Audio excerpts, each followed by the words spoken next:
деҳаи Чашмасори мо ин як деҳае аст, ки зиёда аз 5-6 макони обгузории чашма доранд.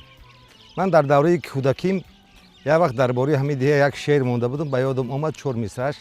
ёд орам гар туро эй деҳаам, мерасӣ монанди гулҳо дар назар, остони хонаи бобои ман мешавад бар пеши чашмам ҷилвагар. ёд орам он замони кӯдакӣ, чашмаҳои шаршару ҳам бедакат. ҳамин чашмаҳои шаршар, бедак, оби қаландариву дигар чашмаҳо зиёда аз 7-8 нуқтаи оби шифобахш буданд. ҳамин пирони кӯҳансол мегуфтанд ки дар ҳамин деҳаи мо оби ширин гуфтани қишлоқ буд. баъд оби ширин ягон турунҷ омад, ягон боришо, ягон чӣ шид, авҷа кӯчида якта бешпулоқи болою поёнда Навобод мегуфтанд. ҳаминҷо зиндагӣ мекарданд. баъди вай хайни солҳои 70-71 мардум авҷа муҳоҷир карданд, ҳаминҷо оварданд.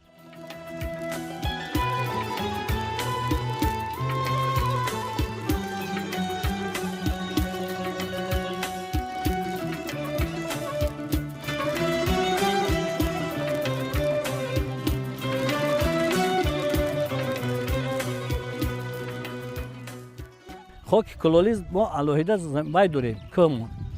кӯҳе аст ки фақат хоки кулол аст. бо ҳамун деҳ, ҳамун манзила, ҳамун тариқа хоки кулол меган мардум. то куҷо рафти? то хоки кулол аст. ҳамун хокрезаш, ҳамун сангу шағалош фақат барои кулолӣ кардан аст.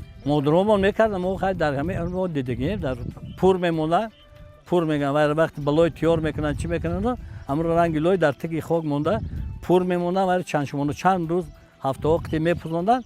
ва вақти тиёр мешид мегирифтанд, айдари чи вай ба кулолӣ мекарданд. ҳамин хуму афтобию дигар чиз буд. ино то солҳои гӯе ки 70 ака вай буд. баъди 70 кам шид дига ака кулолимонӣ.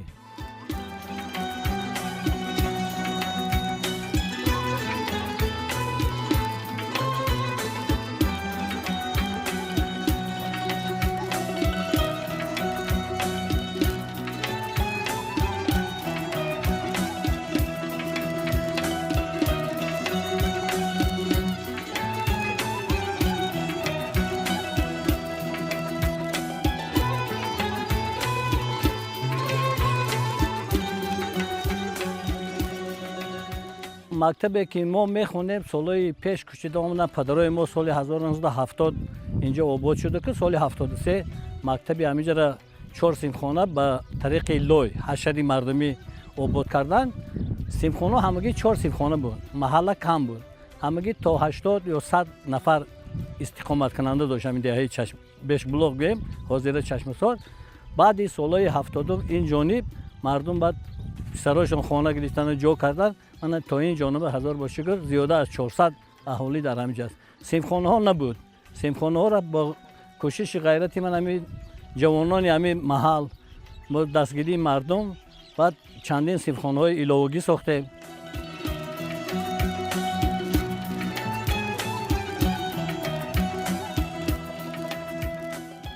ин иқдомҳое ки муҳтарам ҷаноби олӣ дар ҳар паёми худ баромад мекунад ки бояд ҳар як ҳамватан саҳмгузор бошад барои ватани худ ва барои зодгоҳи худ.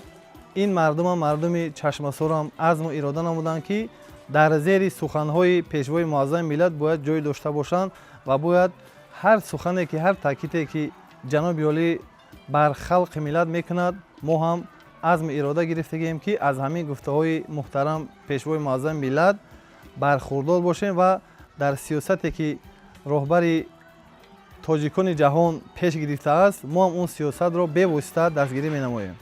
ҳамагӣ ҳозира 16 симхона дар ҳамин мактаб фаъолият дорад ки хонандагон мо дар рӯзи таҳсил мекунанд. хайр насиб бошад ба рӯзҳои наздик як 12 симхонаи барҳаво чӣ нақша гирифтаганд. айдина ки ҳамин фаъолияти кори сарчи дига.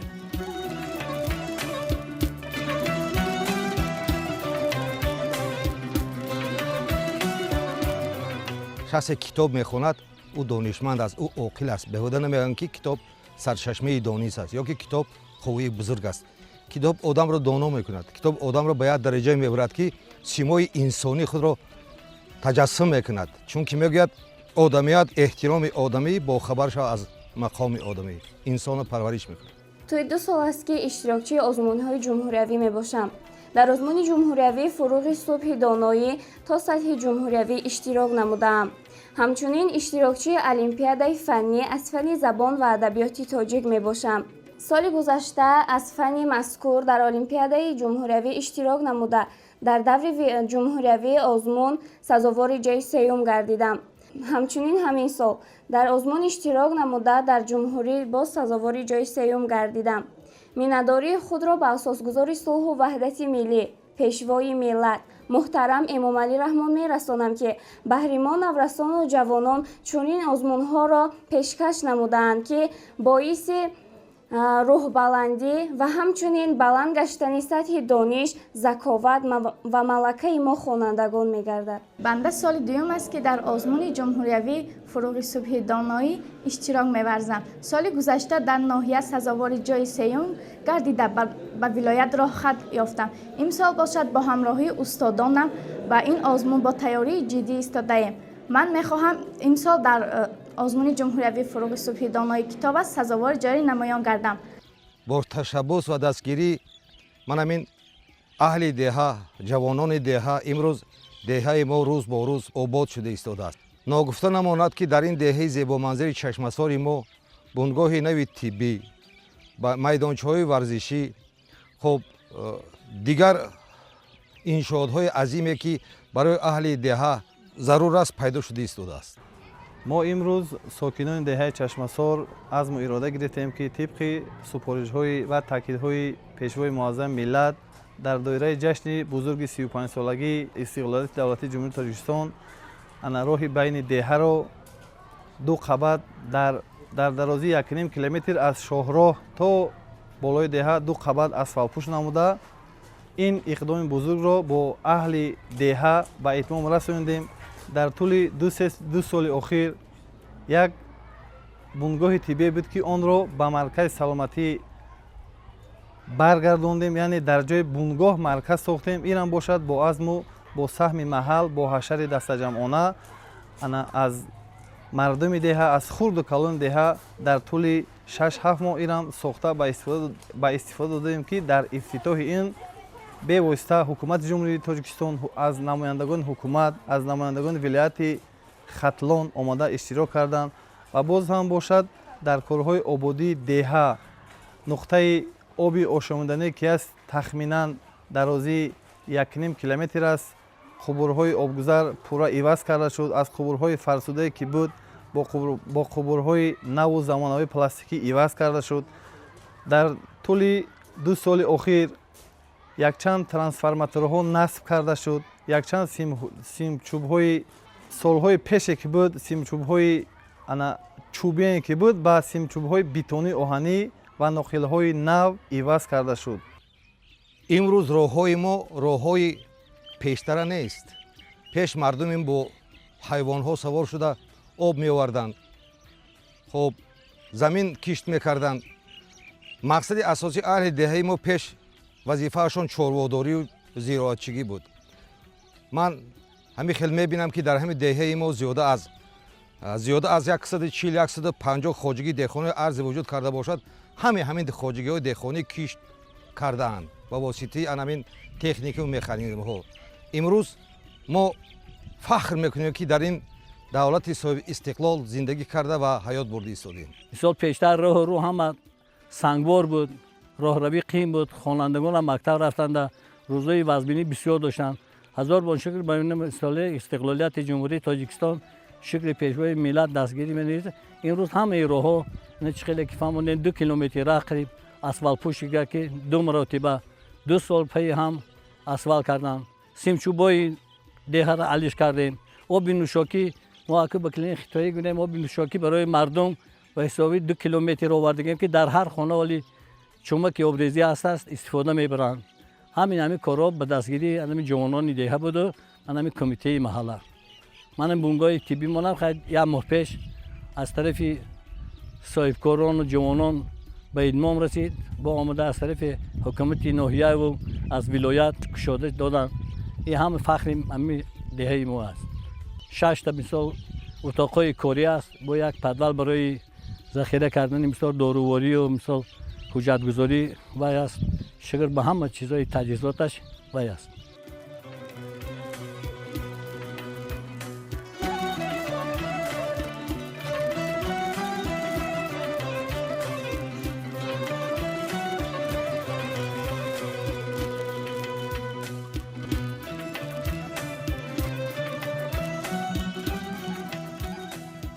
در دهه زیبامنظر چشمسار ما میوه‌های شهردار خیلی بسیار هستند. از آن جمله در شرایط امروزه دو نماد توت پختگی است. توتی هم سفیدک هم سرخ پختگی است.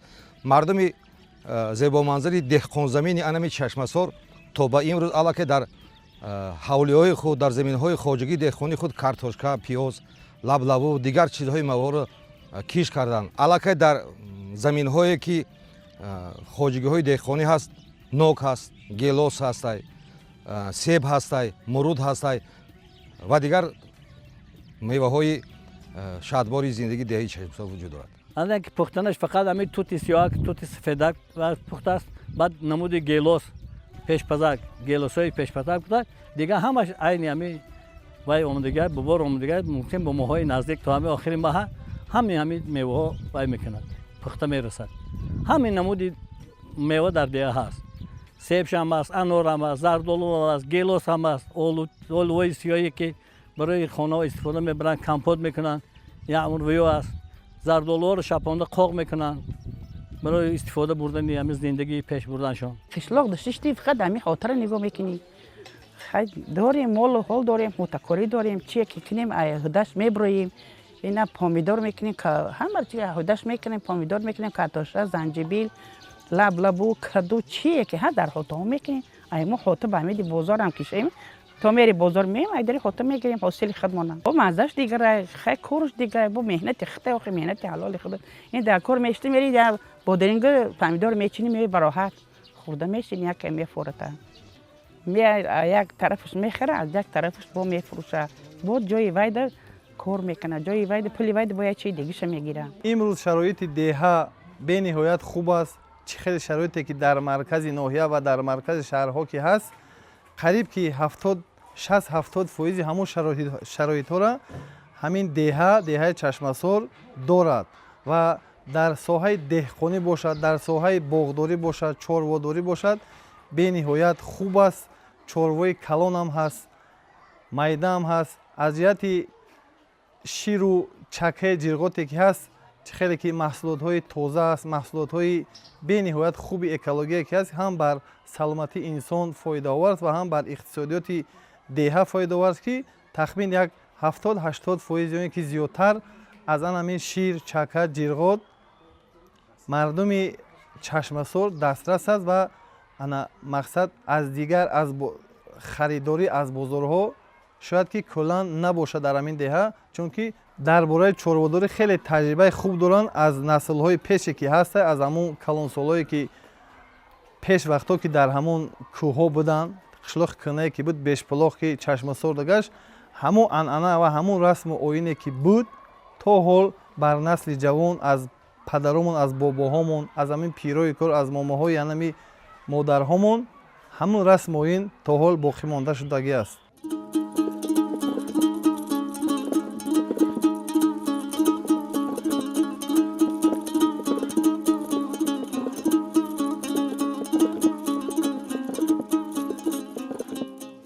ای خدری ماما و چو بابا ماما دیگه ای بگیم که یکم 30-35 سال شد یا ما خدمت میکنن. ما همین دوغ چک استفاده میبریم، با همین چخچو، با همین چیایی ما پیشینه ای ماما و چو ماما دیگه ای مثال شیر ای رو میجوشیم، شیر میپزیم، خواه میکنیم، ای جرگاد من دوغ میکنیم، ای دوغ مسکه میشه، ای مسکه تعامل میشه، قرطاو میشه، و ای دوغ چکه میشه، مثلا قرود میکنیم. همین خیلی ای دوغ ای شیر همیشه چیزا میشه. اکو شیر جرگادی ای خودی همون صاحب خانه وابسته است. اگر مهنت کند گاو و موش بسیار نست کرد شکل خود همه در مهیا است. یا چیه که سطح زندگیش بدونی چی وای ببرد چکشه برده 10-12 سن سپریده سای مثال دیگه شوای کرده سای همین یا درآمد اویلای خود همون خاندار وابسته است. اینه دوغنا ما در خالتان گفتیم چک میکنیم نه با قرود میشه. این قرود تو میکنیم. بعد وقتی که زمستون شی زمستون قرود تو میکنیم. تابستان نمیشه. تابستان فقط چلو میخورم. زمستون قرود توش میخوریم. اینه مسکر روغنی زر میشمونه. ما زمستون قرود تو میشه. این مسکش. میخوای استفاده میبرم. یا شیر یا دو یا چکه چلو با ما همه دوغش کشیدیم با خودش تاقنه دوغ میکشیم میگیریم با در اونجا آب میندازیم نمک میندازیم انا بعد چلقمیتیم میخورن مینوشن انا که برای این آدمایی که در افتو کار میکنن و یه فایده داره هم میگه که آدمایی که مثال در کارشون سبوکای ده چلو برای فایده است که سبوکای می نوشند و اوقات که خوردن با اکی ناموش اگون باید دور کم چلو بیار میگن چلو میخورن وقتشون خوش میشه.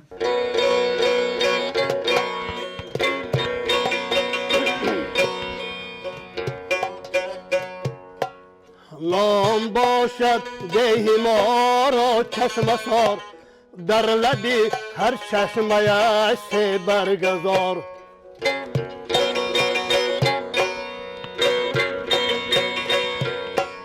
نام باشد دیه ما را چشم سار در لبی هر چشمه سه برگزار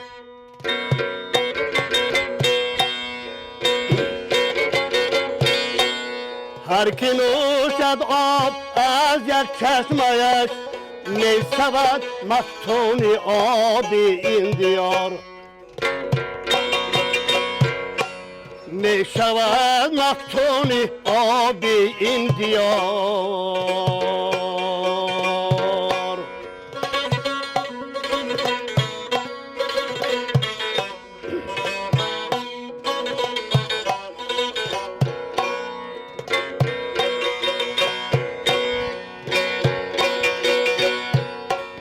مردمش مهمان نواز و خوش کلام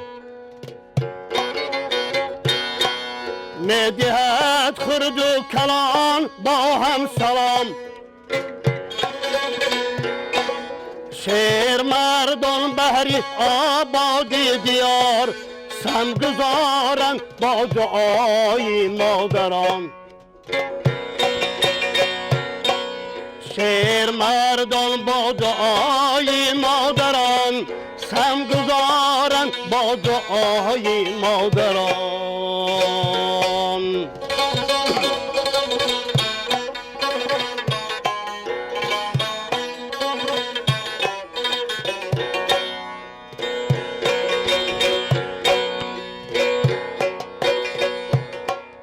با تلاش و زحمتی مردانوار گه چراغان را ها در این دیار با تلاش و زحمتی مردانوار گه چراغان را ها در این دیار راه کفی دستگشت در یک مدت شادی مردم نداشت حد و کنار راه کفی دستگشت در یک مدت شادی مردم نداشت حد و کنار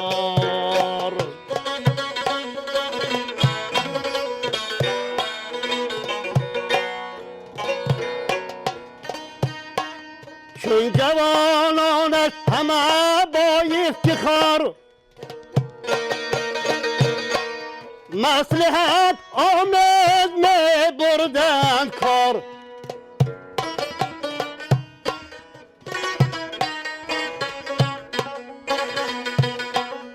چون جوانانش همه با افتخار مصلحت آمیز می بردند کار عبد خالق شریف هم قیصه کرد از مکان پهلوانان دیار. عبدالخالق شریف هم قیصه کرد از مکان پهلوانان دیار. نام باشد دهی ما را چشم سار، در لبی هر چشم یک سی برگزار.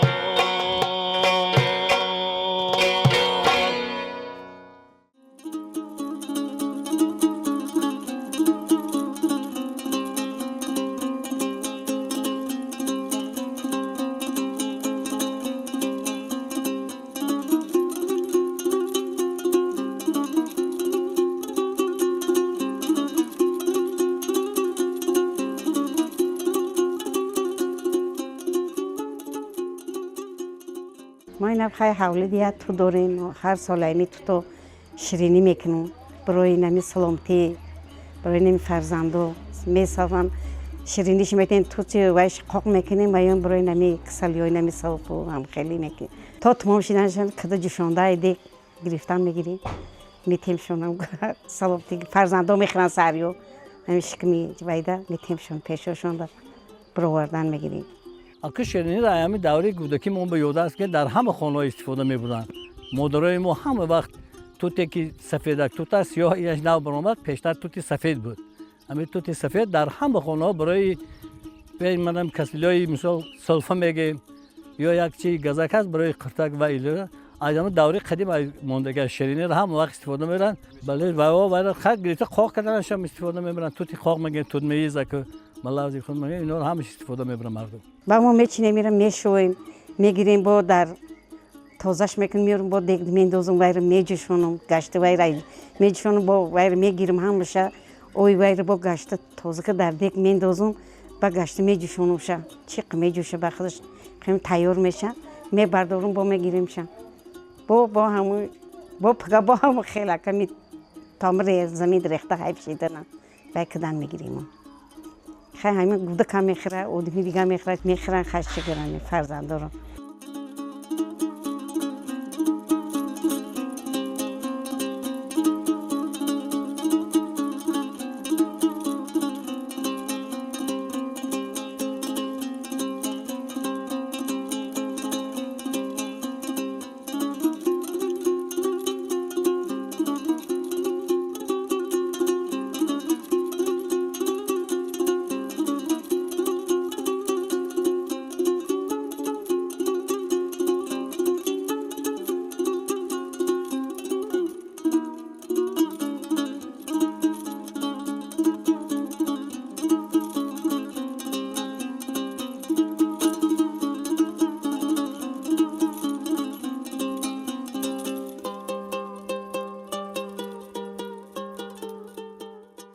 کمک میجوشونیم شن با آسان‌تر میشه اگر نجوشونیم خیلی میجوشونیم میجفیم ساکش میگیریم آبش میگیریم دیگ میندازیم علو میمونیم تا وقتی خودش تیار شدن میکوبیم شه همین کوفتین خودش تیار میشه شیرینی تمام همین کار داره شیرینی برای فایده برای سلفه بیشتر برای هم کسی سلفه فایده داره شیرینیش هر ده برای سحر چای خری که سحر ده میمونن پیش میخرن خیلی فایدهش بیشتره بعد چی میکنن روبیچ میکنن در روبیچ میندازن بالاش ده خب یگون وای میکنن طلب یگون چی باشن در هوای ده میندازن میخرن شیرینی را هر خیلی میخری خیلی نونشتی سحری ده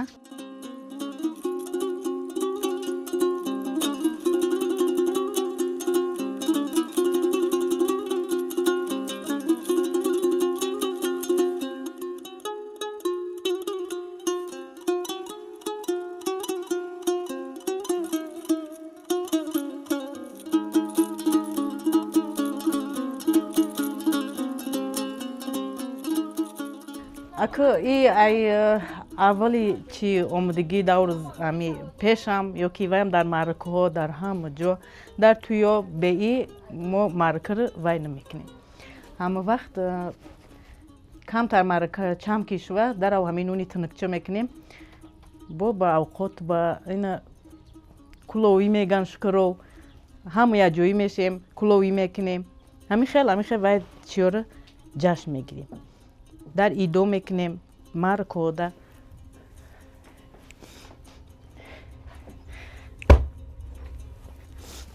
این مامو با هم با گفت که کلونو همه این کار کرده اومده این کسبی کلونور با ما دوام دادیسته نون دیگدانی با مزهش دیگه در شوربه هم دیگه در خود هم دیگه خیلی نون دخوفکه سبوخوره وای بود مزهش دیگه یا مزهش دیگه وره ایره مزهش دیگه نون تاجیکی را با نونا چند نون داره مثال نون گردبند داریم با نون تفدانی داریم با نون تنک داریم ای خمیرم چند نمود وای میکنیم خمیر نان میپزیم ما از صنف چهارمی مون با می نونپزی وایشی دیگه و چون کار میکرد ما ایسو مکتاو میرفتیم ایسو نون میپختیم دختری کلونی اوچه بدیم خیلی شگرکی هم کاری یاد گرفتیم مایخانه‌ای اوچه همه خیلی با اومدم اینجا خوشتمونو یاد دادن که مقصد همه خیلی وای میکنن و کاری اوچه دیگه خیلی وای میکنه خوشتومن دیگه خیلی با خوشتومن دیگه خیلی میفهمونه با کاری خونی خوشتومن دیگه با نون میپزیم وای میکنیم حاضر با ما همور با در کلونو کردیم با کلونو وای میکنیم که همین خیلی کردن در کار یا کاری خونه را میگم کلون وای که مثلا این او اگرود میکنیم چیزی میکنیم اگه که مرد ای بیرون میشه زن ای درو ما این اگرود وای کردیم مرد کو در بیر کار کردیم یا محصولاتمون ای زمین میگیریم وای میکنیم مرد کو خیلی با اوسو این ارد میورن چیزی میورن و پلی کار کش ما یگون چای بزرگ نمیخریم هم کار ای همی حولی و این همی خیلی ما کاری خانه و مردو در بیرو دسترخوانی که ما در اینجا آراسته ایم این همش محصول دستان زنی تاجیک می باشد. زنی تاجیک می تواند که از یک ارد گندم چند نمود و خوراک تیار کند. در این دسترخوانی که شما می بینید و ارزوق، سزمه، سمبوسه علفین، کلچه، نان، دلده و شیربرنج تیار کرده شده است که این همش محصول دستان زنی تاجیک می باشد. زنی دهاتی می تواند که از همین کارکرد خود چند نمود خوراک را تیار کرده تواند.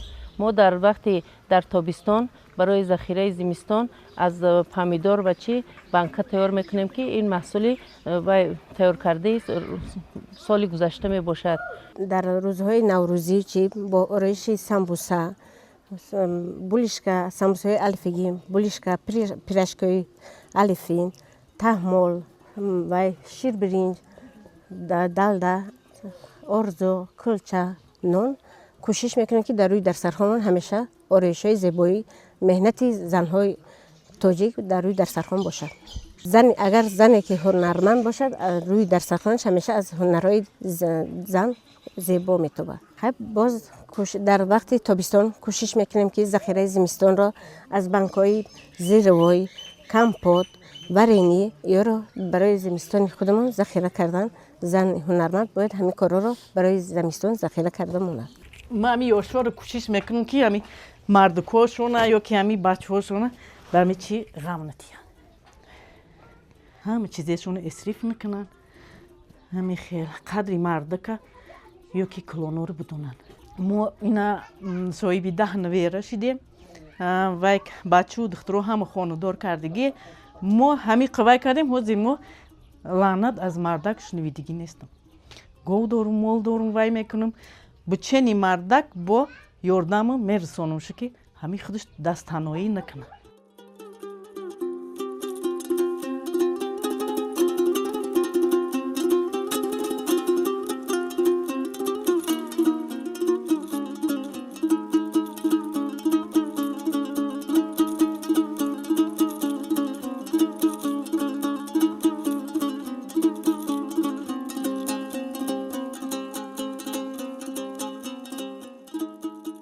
همین سال خوب آمدگی نسبت زنبور همش سال اول یک آیله زنبور گرفتیم.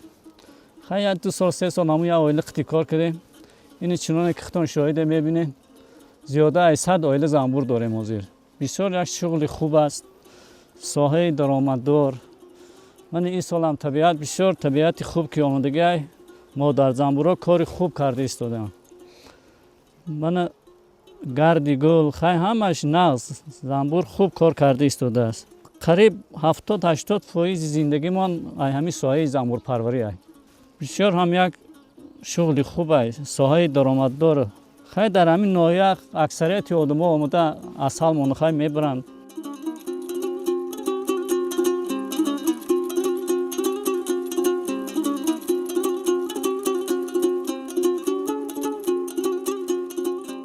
در این ساحه پدر یکم کس ما کار نمیکرد. من خودم همین میان سالی در همین اصل که ناز میدیدم، ای شوق ای قضیه همین خود همین ساحه کار کردیم. نگاه که من این رام کده چارچوبه دا اکثریت همه گردی گل ایده. زحمتش به نهایت کم. خیلی که اینو میبینیم نسبتی چاروا زمین زحمتی خیلی کم. و ساحه درآمددار، درآمدش خوبه. میگم که 70-80% همین زندگی ما همین ساحه زنبوره کارو برمونمش. بسیار یک ساحه خوبه.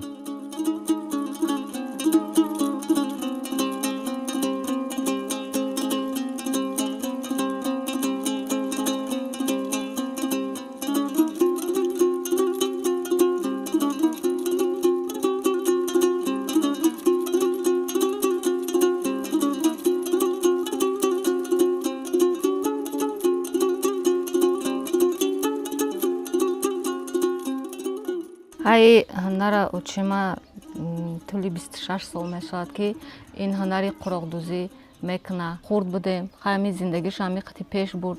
Хай бо ин мо калон шудем, мода нишон дод. Ин бо мо фарзандо мода нишон додем. ҳами хел хай медуза, чодар медуза барои наварусон, даст бандак медуза. Хай бо ина барои говра пушак даст бандак. خیلی مواد میکنه، خیلی خشت برود پدرکا میکنه میبره. این قراقی داریم، ای چیای میده، ای متریالای میده، این خیلی قراقی میدوزن. این را قراقی میگن اینا. یا محصول دستان. حاضر اینا یوشا میتونن دخته میشینه که این زیبی همی کمپیرو داره. میشینه اینا محصول دستان شونه. اینم خیلی دختن میگیرن حاضر ده. کورپیچای قراقی میکنن، کورپیچای ولی برای شه عروس برو ورداستن.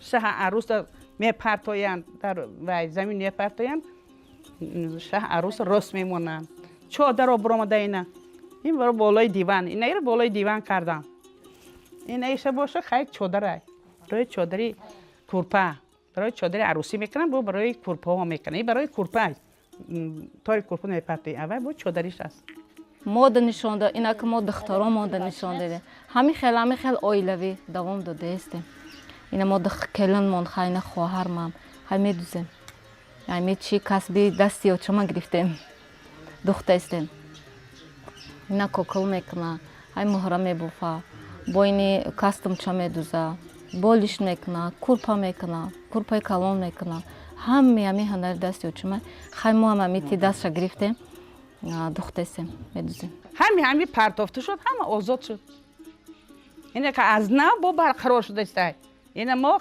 همسایه شوق حواس که داریم کودکامون هم میکنن دخترامون هم میکنن میبند هم استفاده میبرن این یک خف بندک این ایره کردن این یک خف بندک رشته که یک چند رشته میگیری مهره میگذرونی گل میاد زیرا این برای گردن بنده مثال در گردن میبندن پیش وقت خیلی نبوده که حاضری رو با برقرار شده اینا کسی تانو میبندیش که داشته باشه در همین ذوق داشته باشه نداشته باشه نمیشه این ایشم با این ایشم اخی با کدام رشته یکی رنگ داشته باشه با معقول دلت میکنی رنگ و رنگ باشه میگذرونی خوش رو با این هستینا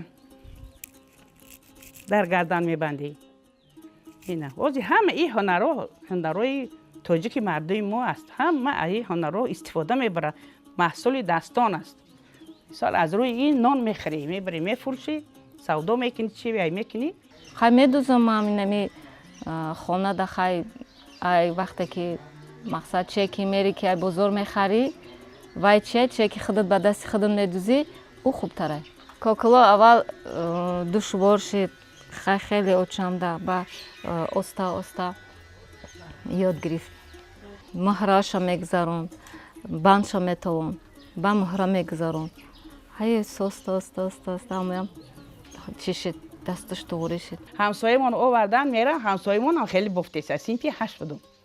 ششتم قطیش نگاه کردم. یاد گرفتم.